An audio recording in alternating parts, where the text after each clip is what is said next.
Welcome to another episode of All Things Authentic. Thanks so much for joining us for yet another episode.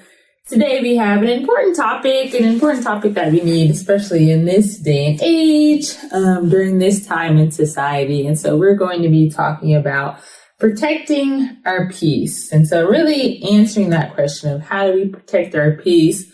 What does that mean? What does it look like? But especially in the midst of stressful times when there's just so much going on in society, which there always is, but definitely lately there's been a lot going on. Yes. All right. So obviously there's a lot of election stress for people. We still have a little bit till we get to November, but always the buildup of like election year is a lot. There's been a lot of changes politically too. Yeah. So that's causing a lot of stress, anxiety for individuals. So that's something that's just constant. And then we have instances where these instances unfortunately aren't new and uncommon, but instances like the murder of Sonia Massey, who sought out help from the police, but ended up being murdered by them.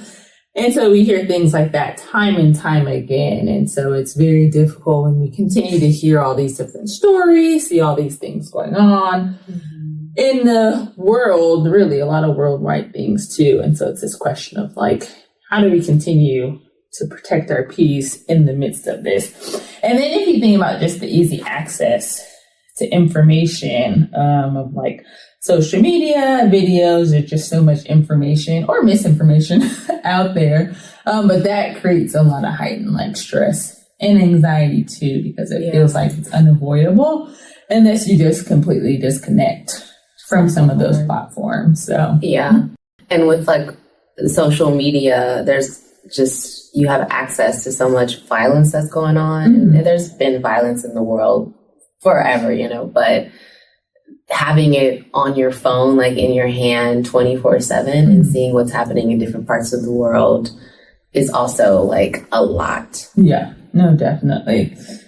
So I guess it brings up the question, because this is what listeners will start to reflect on and hopefully get a little tips from us too. But for you, when you think about what you do to protect your peace, what would you say that is? Maybe things in the past or even maybe in the present moment. Some of these current events have maybe impacted you in certain ways. So how do you usually protect your peace? I think in the past, sometimes ignorance, was bliss. And so I think sometimes I just wasn't attuned to all the things that were going on.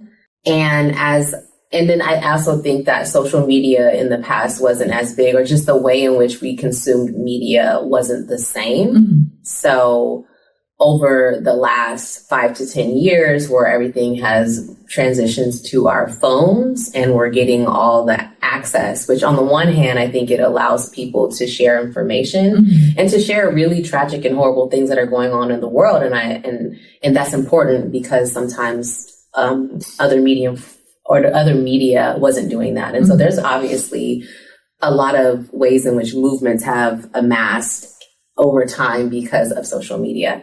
And at the same time, I have found myself, particularly this last year, with the barrage of violence and death, it has become extremely hard. I recall it actually was affecting my mental health. I felt so heavy. I felt so bad. I felt a lot of empathy for what was happening, and also a lot of fear that if this could happen to other people, it was this could happen to me, and this could happen to my family, and this could happen to my son, and why is this happening? And feeling I don't even know what to do about this. I don't know how to change all of these things. So in terms of how I've managed to protect my peace is finding ways that I feel make sense for me to do my part, and to be okay with what my part is in terms of addressing things that I might see in media that I feel warrant and deserve, and really I should be doing something about. And on the other hand, also really limiting social media. So I've had to limit myself going on basically social media platforms. and consuming all of the images, especially the way in which I was consuming. And I had to limit myself, like going on YouTube and trying to watch videos and things like that. I also recently heard from a friend, she gets a lot of her news from just print media. And I feel like that's a way to stay informed and to stay active without the visuals and the audio visuals that I think elevate or activate things for us. Yeah, definitely. And I'm curious because you mentioned your son, and does that add this different layer for you when it comes to protecting peace? Because I assume you try to have some protection over him also, and your son's still pretty young, but I know for a lot of parents, as kids continue to get older and also have access to a lot of this stuff too, unfortunately, it's this other layer of trying to also protect their peace too. But do you see any? Yeah, I think I'm that mom that I really don't like him to be watching TV and definitely not watching a phone in his hand. So as much as I can, I limit that. And I am pretty nosy. So if he is, watching media, then I'm usually aware of what he's doing, and I don't really let him go off in a corner and watch it by himself. And I think the other piece around just having a child, and I think perhaps what it has done, and I don't know if it's just made me more my heart is wide open, wide open, and I become afraid for him and for other children. I think because I see just how precious and innocent they are, and in many ways I've seen children's innocence not be taken, just not be cared for, essentially. So yeah, I think that's how I've been managing. What about you? How are you managing with everything that's happening? Yeah, definitely. And I think I resonated with at the beginning. You mentioned the ignorance is bliss type things, and I think that was probably a lot of people's way to kind of filter in some of this information, but really just avoiding it, where it's I won't engage in a lot of these platforms like social media. But I guess if we're being honest, mostly it was news too, because news is just negative. But then that's an easy cop out of I'm just gonna not watch the news, yet I'm still on social media because that's not good, right? And it's different. But you sit and watch the news for 5 minutes. It's y'all ain't got nothing positive going on. So the news, you can just feel seems intentional that they just have all these negative things. But then in a way, it's okay, it's that ignorance thing, because, as we're getting older and we want to be more informed of the news, what's going on worldwide. Election years are very stressful, but as you get older, you start to take it a little more serious of these things are impactful. But it's goodness, I have to engage in all these news outlets and stuff, but it's just a mess, it seems like. So that was my take at first too. And I think some years ago, I forget when I did it, but some years ago, I was having this conflict of I don't want to just be avoidant of all news and stuff that's going on, but also it's too much. And so similar to, I think, that a friend does more the print news. So the BBC seems most legit more times than not. I'm sure it still has some flaws, but a lot of these news outlets, it's one-sided, and so I just want unbiased information. And so I have the BBC app, and I have the notifications, so when something major happens, then I at least get a notification, so I'm not out of the woods on that stuff. So, and then I can pick and choose okay, if I want to click on the article, then you can kind of venture into more articles or not, or I can just leave it. So that's been helpful for me to at least stay somewhat informed. And then, of course, engaging in social media is still a thing, but I'm almost at a point now where I kind of refuse, maybe not 100%, but close, refuse to watch any more videos where it's individuals getting killed by the police or just brutality and things like that, because it's how many of those videos are we going to see? And it's really traumatizing for us. And I think we've just been desensitized, thinking that we can just watch these videos, but it's actually traumatizing and continuously re-traumatizing for individuals too. And I know, like, the reality of the videos is we're making individuals. So sometimes you have to see it to literally believe it. Sure. And even with the Sonia Massey thing, first I had just read it. And even reading the story, I had the thought of like, oh, that's something to sound right. That's not even a believable story of how that happened. So part of me was like, maybe I do have to watch the video to like get more information. And so luckily, Did you watch it? No, so other people okay. watch it, right? My husband will watch it and other people. So then I can get the information from them. Okay, so is this lining up? And it was confirmed, like, nope, exactly what you read is exactly what happened in the video. And so I'm like, what in the world? Like, that doesn't even make sense. But I was at least getting that confirmation from others who have seen the video. But I do understand the need and desire for some people to see the video to truly see for yourself. Because it's hard to get accurate information just from like reading things.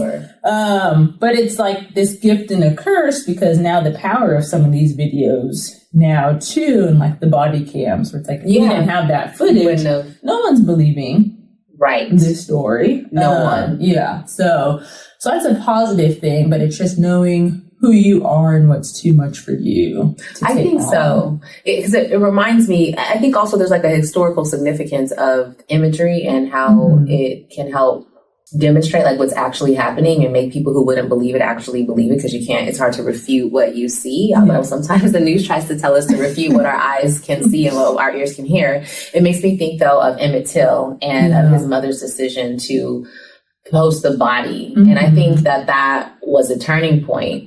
And because when you see just how brutalized he was, like there's nothing that you can say when you see something as horrible as that.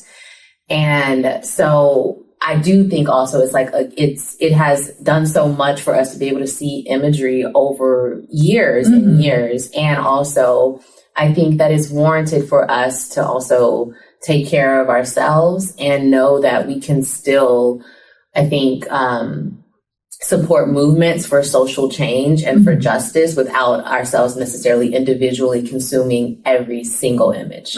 Yeah, no, definitely. I think too, people have to be kind of mindful of, I think, the work that they're in too, and the capacity of they're in their lives and things. I think us as therapists, and you might feel different. I think maybe we each have different capacities as, helpers and healers. But that's just a layer and level of it too for individuals who are in like helping professions and who have to hear so much, see so much. So then to continue to watch things online, news, that can be a lot because we're hearing a lot of these things in sessions and stuff too. So really people needing to be aware of like, what capacity do you have for a lot of this information that you're consuming? And if you really think about it, a lot of us would probably say not much capacity at all. I really like the idea of like thinking about your own capacity in any given moment. Because I would say a couple of years ago, I could probably consume a video and it would hit me, but not the way that I was feeling at the beginning of this year as I was consuming all of the images of violence. And I don't know what shifted. There's probably a myriad of things, but I just know in terms of capacity, my capacity was different and it was affecting me differently. And it was making me, the impact was that it wasn't moving me towards action. It was actually like freezing me in fear. And I think that was one thing that I thought about in terms of, okay, like because a part of it was intentional. Like I wanted to consume it because I wanted to see what was going on and I wanted to check all these different news sources, and I was getting too consumed in what was happening that it wasn't actually helping me like to make any meaningful or reasonable action. So I really like the idea of capacity. And I think that's something that people can really walk away with. Like, what capacity do you have? And also, what is the impact? Like, why are you consuming it? And, if it is for perhaps for many people, it's for noble causes or for a just cause, is it contributing to that just cause or is it actually holding you back? Yeah, definitely. I like that. Yeah. And this might look different for everyone. But for you personally, how do you know that your peace is disrupted? Because if we're still in quiet enough and if we know ourselves enough, there are some indicators that I think your peace is somewhat disrupted. But the issue is a lot of people don't understand when their peace is disrupted too. It's almost like their baseline. So for you, are there any indicators for you? Yeah, I think my mood, which is a little wishy-washy sometimes anyway. But my mood, fatigue, feeling tired often. I think at the time when my peace was really disrupted earlier this year, just a lot more tearful, having a lot of anxiety and fear, and like thinking about what if this happened or what if that happened, and like, okay, well, I need to like keep myself safe and doing all these things like doomsday prepping, like that kind of stuff. It's like, okay, maybe not that I don't knock that stuff, but that was like an indicator for me. But also another thing I think about when I'm thinking about peace, there's a lot about current events that are happening in the States and all across the world that I think contributes to disrupting people's peace. And I also think on like individual levels, people can disrupt your peace. Yeah. Work environments can disrupt your peace. And so if I think about those other instances, there have been other times in my life where it wasn't like current events and what's happening in the world that was disrupting my peace. It was really like the environments that I was in or the people that I was around. And what I did notice again was like my mood would shift. I would start to get anxious around a certain person. I would be thinking about this person or this work experience when I'm not even with the person, or when I'm not at work. I would be like mulling over it, ruminating. And so those were, and also like when I'm just kind of like not myself. Like I'm generally speaking, energetic, kind of childish, playful. And I like that energy. So when I'm not that for an extended period of time, usually it's like something is disrupting my peace. Yeah. What do you pay attention to or notice about yourself? Yeah, I think the mood's a good one. And I think difficult. Like maybe most of us sometimes know our moods to some extent. But it can just be so shaky sometimes. I think just as women too, like our hormones and stuff, right? So sometimes it's like, well, where's the calendar? Is it the time? And the time for this, right? Like, what is this mood? Where is this coming from? And sometimes it can just be like a day and then it's done and we don't have any answers for it. So that can be the tricky thing. But yeah, I think mood does play a part with that. The biggest thing for me, and I think this can be an important one for others to reflect on, is sleep. And we don't realize how obviously we know the importance of sleep.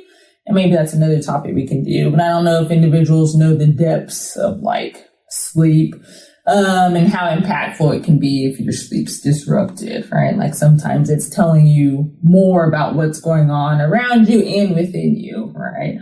Where now we kind of just say it's, insomnia or something, which it can be. However, there's so many layers to sleep and when it gets disrupted, because our bodies are wired to have this natural rhythm. But for me, knowing that I haven't really had any issues with sleep, no issues going to sleep, all that's fine. I'm lucky in that regard. But when I do start having issues staying asleep, minds racing, anything like that, then I know that, okay, my peace is disrupted in some aspect.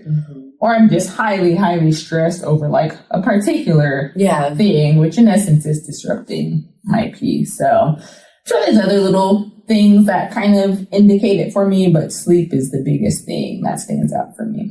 I think that's a huge one. It's something that we don't always think about or consider. And I'm like, maybe we should do an episode on that. Yeah. It's important. Thanks for tapping in to All Things Authentic. Make sure you subscribe to the channel. For full episodes, find All Things Authentic on your favorite podcast listening platform.